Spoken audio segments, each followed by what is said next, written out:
Welcome to Onivia, League of Legends highlights. These are the best highlights from today's LEC matchup. To avoid passively chipping away at those minions so they can keep this freeze for as long as possible and keep the bullying up. And Vetty, you know what I love about it as well is we get a mid lane gank to pause. Isma flashes in, he's going to get a fear straight away. Good disengage from support, but it might not matter. First blood goes down, Niski capitalizes big, and they're on the board. Great timing. For the meantime, but Niski walks down, he's got everything up and available. BDS just hovering, but they're on vision. For now, SK still too strong, still too comfortable. They get both three. It's not the priority right now. It is going to be these grubs. Keeping my eyes on the minimap to see if BDS is even in a position to contest, and I don't think that they are, but... They think they are at the very least. I mean, Adam, remember, has to run in with only exhaust. Paranoia comes through. Trisha Braz flies in, but does nothing. But for now, they get them off the zone of grubs as Isma jumps back on in. The equalizer down as well. The Shattering Strike lines them up. The Magnet Storm zones them in. The Petrifying Gaze sets them out, though. BDS have weathered the storm at least for the start of the fight, but the problem is Niski is cleaning up. Bro was looking for his 1000th kill, but he's gone above and beyond as he flashes out and gets out of the back end of the fight. As Ice and Sheo getting chased down by this angry, light-eating monster. No wonder Vetty played it. It cleans house. SK decimate BDS at those Void Grubs. It was a decent up from Sheo to start, but you just could not stop. Nothing really to criticize SK for so far. They played a clean early game. Their laning phase has been good. They found a nice gank in mid lane, punishing Nuke's lack of flash. And now Nocturne, when he turns the target alongside the Herald, which is going to be massive for opening up this mid tower. We talked about how SK's range is relatively short with the Lucian and the Kai'Sa. To go underneath the tower against the Cassio is a very... Just going to try and play it slow here, so should win off of gold if this fight goes their way as well. Luon trying to come in on the flank. Sheo is wary of it. Nuke has the miasma to deny that. One with the flash available as well, waiting for a Magnet Storm. Irrelevant, just sitting on the back, thinking about that equalizer as well. 3k now as Nature's Grasp was out. Luon flash, Magnet Storm hits nothing! Absolutely nothing! And guess what? Sheo gets a dragon! Luon's gonna die. Zizma on the back end is taken down by Adam, or at least close to it. The three-man knock-up, a BDS team fight! The Petrifying Gaze has us stunned! It's a phenomenal team fight from BDS. Just like... There were only a couple of K down coming into the mid-game, that things will be all right. And BDS are only 1,000 gold down now. Sieging mid, opening up, even finding a play with a charm down as well with Luon dying. Paranoia into the backline, but Isma's alone. The equalizer comes afterwards, and now Sheo's getting burnt from the wing, but it's not enough damage to run out of range, and they are getting punished. Rahel runs in with a killer instinct, and even though Petrifying Gaze doesn't connect from Nuke, BDS are doing more than enough here in this game one that's turned killing on. Single targets and trying to force these 5v5s. In this situation, I mean, obviously the Maokai ultimate over the wall, great execution for BDS. To definitely are, but I mean, maybe shoring, I'd love to hear what communication sounds like. Because again, a relevance ult comes in afterwards, doesn't it? Isma dives in, as you're saying, Betty. And there's a lot to break down from a couple of I like from SK. I think use the fact you have those early dragons in your favor, but it's always risky giving this many Infernal Dragons over to the enemy team. They do like stats, especially on that Ezreal, on that Cassiopeia. As you guys were saying, SK gonna isolate top. At least getting the inner turret is a trade, a gold trade at that, but it's their turn to move into SK side of the jungle, and Isma needs to blast Cone out to safety. Oof, okay, just in the nick of time. And it becomes significantly harder for Isma to find these moments to use the ultimate now. You want to be in the lead, so you're the one drawing BDS around the map. And when they group up, what does Isma do? They're just being zoned off. I like their siege a lot better. Not just because of Maokai, but again, I guess they see nothing. Absolutely nothing. I mean, Luon will be first to charge in. Now the blue ward's there. Paranoia, as you said so rightfully, Dagda turns off the lights as Nature's Grasp zones out again. He's trying to fly on in, looking at the steal, but he's rooted midway. Ain't no steal with a smite in play as BDS lock it down, but Nuke already dying. Shows that SK might have something in the fight, but they're poked out. The range too much, and SK... they have to get out before they stay in the way of Ice. They execute the dive by getting the kill onto Nuke, which is a good way to start the fight, but they can't continue it. The Baron has been lost. Ice has a lot of safety and protection and has a lot of HP, which means that SK, with all of their tools now used, will be happy with a kill, but ultimately the Baron dropping means another tower falls. And especially with a minute until Dragon, you get to reset. Use that Baron buff as BDS to push in waves and deny... This objective, again, it's kind of BDS's playground here. SK need to find that pick.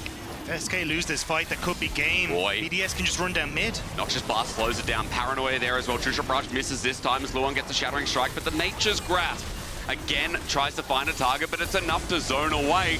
The power of Maokai, ladies and gentlemen, is again shown. Yeah, it was so risky for SK because if they actually lose this fight, there's a wave in mid. BDS can run it down and in, but now Niski might be Twisted dead. Advance is a lock on. He's charmed up easy again. Equalizer turns it around though as BDS start burning down, but not before they get the kill. Rahel has to flash away because Ice is turning and burning his own. That feels like a real rumble as Adam gets soloed. How? What?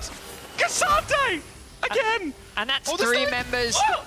Three members only end up dropping, but that's going to be enough with the Baron, and BDS is back. They set their sights on the base, and they're looking to secure game one. What a turn of events. I mean, it's been a strange game, hasn't it? Because SK's dominance in the early game, we were talking them up for the first 15 minutes, but all it took was a classic BDS fight, a classic BDS turn. Knowing their comp well, and I think, again, playing their comp damn well too, is SK getting aggressed on for their Nexus turrets. I'm not sure if it's going to end here, but at least with mid turret being harassed too. They'll have double inhibitor down. Irrelevant and Rahel will respawn, but this game feels very much in the bin, much like it has for the past 15. Because all you have to do as BDS now is 5-man top.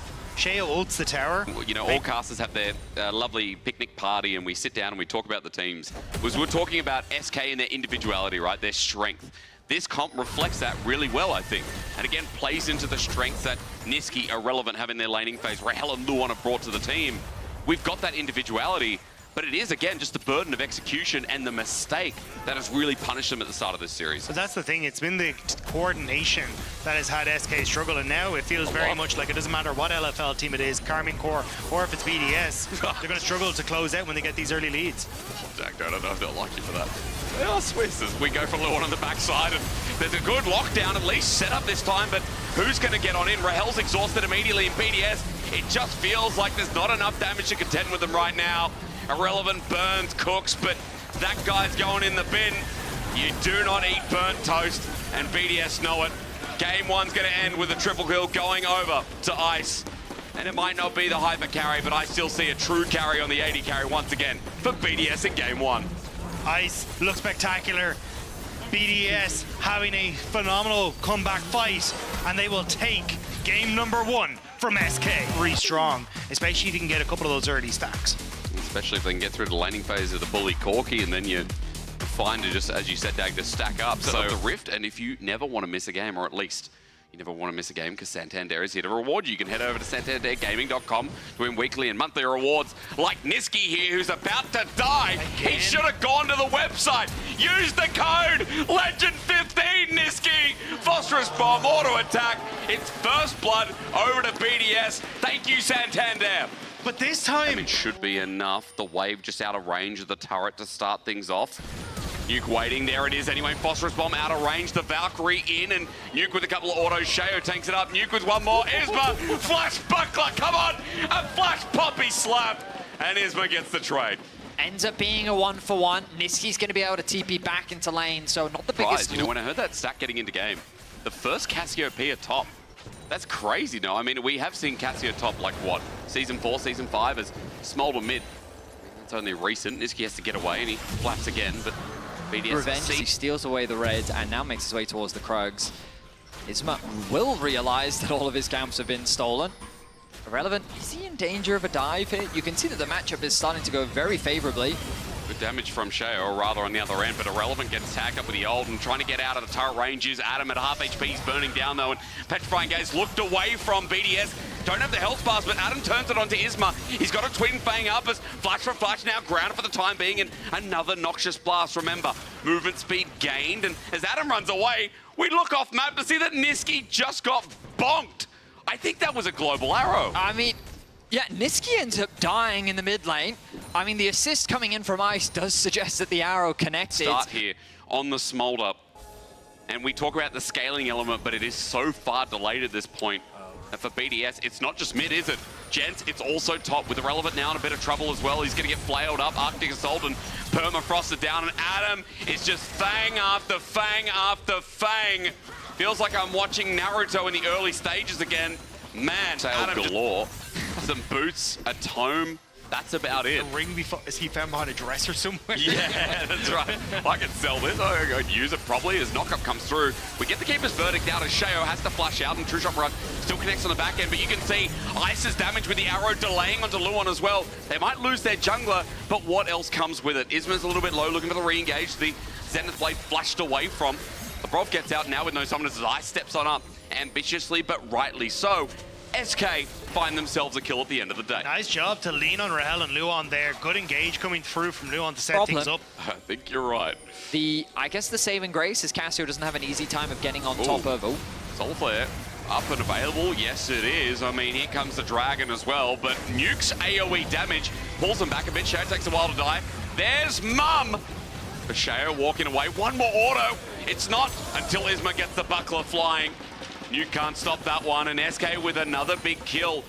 It goes to the Poppy, but it's still gold in their back pocket. But it's with SK now having positioning up towards where we are on the bot side, gents, because Ice and Rahel, both very fed in this game, both with a nice warm start.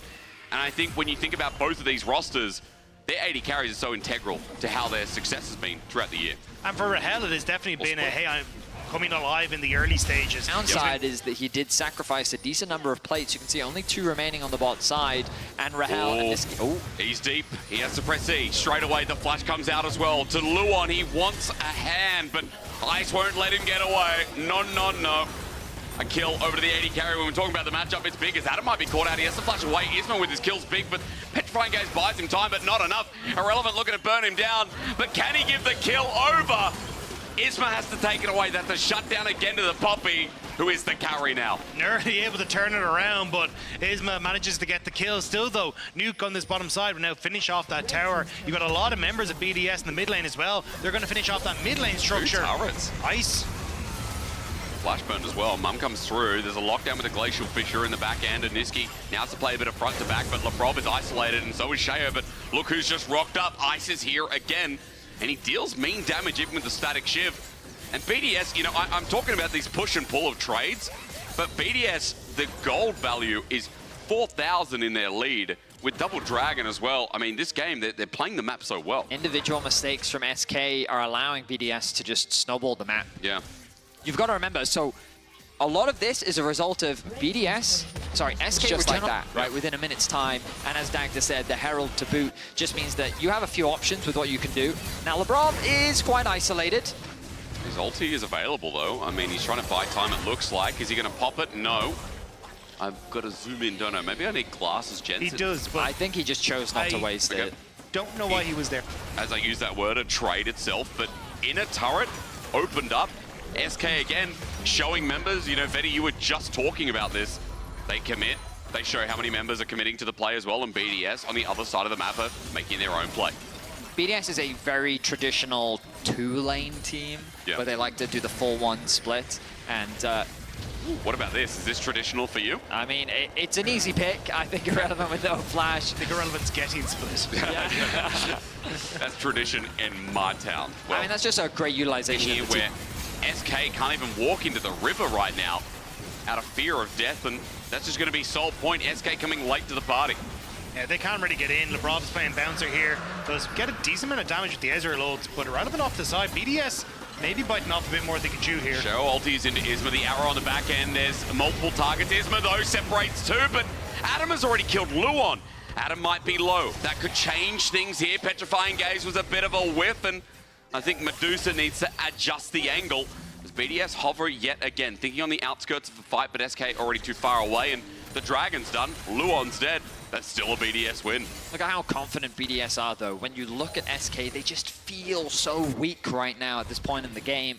And so that BDS just say, you know what, we'll just fight. We have easy engaged tools. We can start the fights whenever we want. Is that SK just haven't already been setting up for him to have these big moments, right? That's very like fair the team too. fight, Luon whiffs the Rel ult on the last one. Luon whiffs the ultimate here. Irrelevant can't really get the ultimate he needs, and he's had some decent ultimates like now. Isma with all the gold, by the way, and the tanky sass is just going to die. And Luon, again, as you said, not a great showing. A double kill picked up instantly, and here's Labrov into the back line. He headbutt pulverized and sets it up to dunk it down.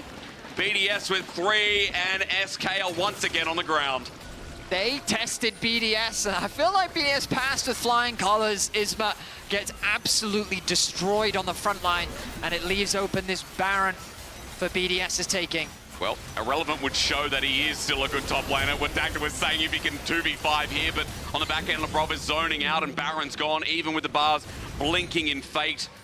Irrelevant and Niski can't do anything to stop it. Baron goes for, you know, and I think that this Sejuani Maokai priority from BDS has just worked wonders for them, especially once you enter this mid game where SK seems committed to try and fight BDS around these neutrals. So BDS, they secure the tier 2 in mids, they set their sights on the tier 2 in bots, and they're looking to bring themselves to 2-0 in this series. Going to continue. I mean, Sheo's right in behind them here. SK are completely split. Solar Flare used onto Adam. It sets up with the equalizer. At least this time it lands. But as you said, SK in 2 different places. BDS, you could say the same as Adam has the flashback, but the reposition is just fine. He hits Conqueror and Nuke hits range. Well, you pointed at me and I didn't. Yeah. It's frustrating as reaching out to Vedius the other day. There's BDS. I mean, look, again, limiting the options of what SK can do. Stunned, grounded, please let me move. He's trying to stay out of range of the E, and believe it or not, it worked, which is the craziest thing. Yeah. It was like a small pixel against that wall, which I guess that made it work. Rahel kites back as well. Nuke's damage not to be frothed at, or rather frowned at. He's definitely frothing. He's 3 items, and man, that's like a cappuccino if I've ever seen one. BDS push in through bot, and this series that we were hyping up, this series that we thought could be massive, is falling on its head. Game 1, a throwaway from SK. Game 2, an outplay, an early first blood, and BDS running the map. And I'm hoping that we do get to see more. I'm hoping that what looks to be a clean end for BDS will give SK the opportunity to rethink. Well, he's dead. Back to your turn. But I do think it's nice to see a step back up from BDS, because there was a lot of question marks in summer playoffs. But it looks like the time off has done them well, kind of got themselves back onto the horse. The team fighting has been clean. The objective setup has been significantly better. They're not getting caught out overextended in side lanes. This feels like a step back towards the form we expected of BDS in summer. It's like going to a 10-year-old's birthday party. All smiles here. That's what BDS are, right? There's a jumping castle. You get cake. You get food. Everyone's happy. No one can complain. That's the situation of BDS right now. SK is like, I don't know, not going. You're not invited to the party, Dagda. That's all I've got on the other side. But it's not you personally, because I would always invite you. As the arrow flies through, Niski tagged out in the back end, and again, petrifying gaze just locks him in place. He can't do anything. Zenith Blade was dodged by Adam, who is slithering his way through the fight. Yes, he's poked out. Yes, he's close to dying, but the Archangels shields him up. BDS getting low, but Adam's ready to TP and go, go, go. SK, what have you got for the rest of this series? Because our first place team in the regular season of summer is getting destroyed, pulled apart, torn to pieces, and BDS on a run, ready to face the winner of GX and G2. That's how this series feels as we got a match point with a very unlocked BDS. They're gonna have some fun with SK. They're gonna pick just a little bit.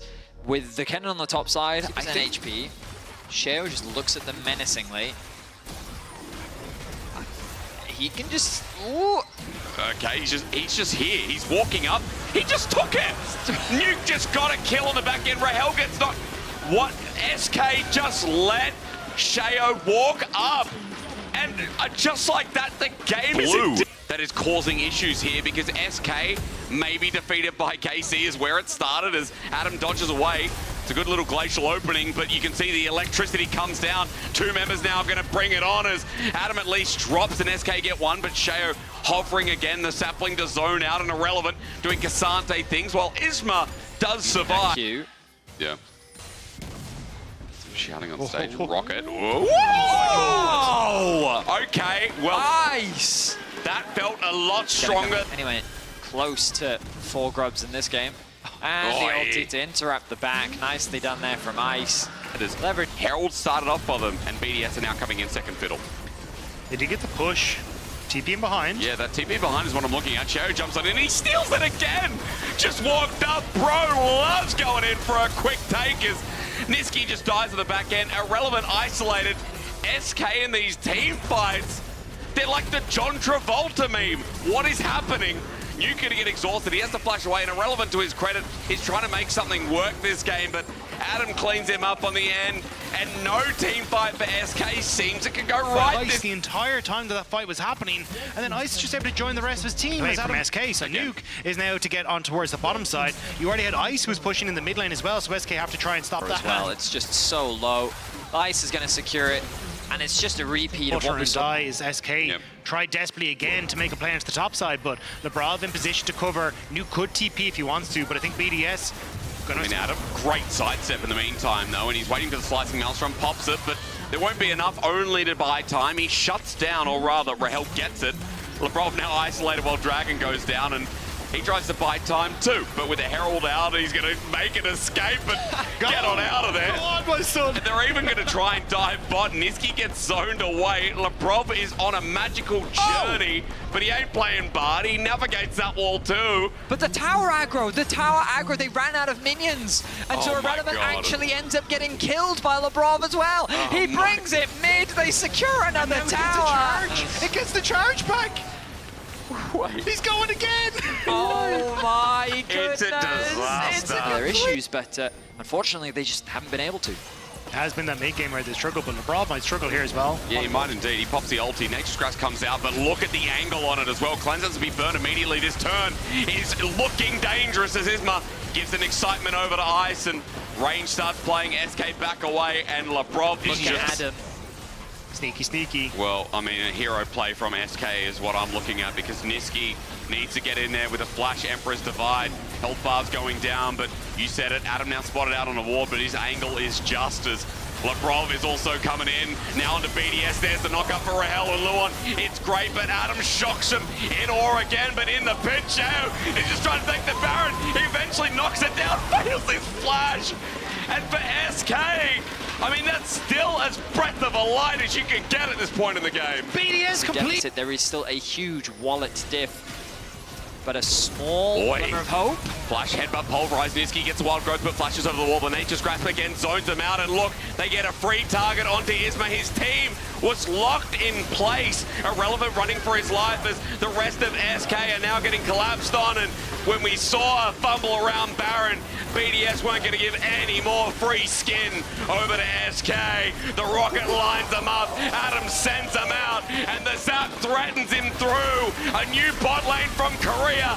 Ain't enough for Ice and Labrov, who've been doing it better since the start of the year. Ice cleans it up with Adam on the back end, and BDS ain't got time for this series anymore. A Proto Bell pop shot from Adam sets up Ice for the chase down, and as cool as Ice, BDS will finish out this series. It has been a stomp from BDS. And with one swift move, BDS to clean up the Nexus turret. The death timers are still too low, but it still feels like this game... Irrelevant was spotted. He's trying to find a flank, but who's collapsing on who? I mean, Labrov is searching for him. Show's going to find him first, and the rest of SK are going to have to come to the play because Irrelevant's got no way out, no way in, and Ice on the back end as well starts zoning them off. You can see, excuse me, this ain't a squishy Cassante. Nature's Grasp for the rest of them. Nuke is going to take him down, and Adam on the back end pummels him into the ground. Getting excited is Ice as Isma gets tagged off the back end, and BDS, they're just taking free kills at this point. They see $5 on the ground, they pick it up. Another 10, it keeps lining up. Their luck will continue to thrive as the TP in, the flash out for the culling. Rahel at 1 HP, gives the final nail in. SK, it's a disappointing end to the year. And as soon as they debut in season finals, their road is cut in an instant. But BDS are paving their way, brick by brick. These were the best highlights from today's LEC matchup. Click that subscribe button faster than Ramus can say okay. See you on the next one.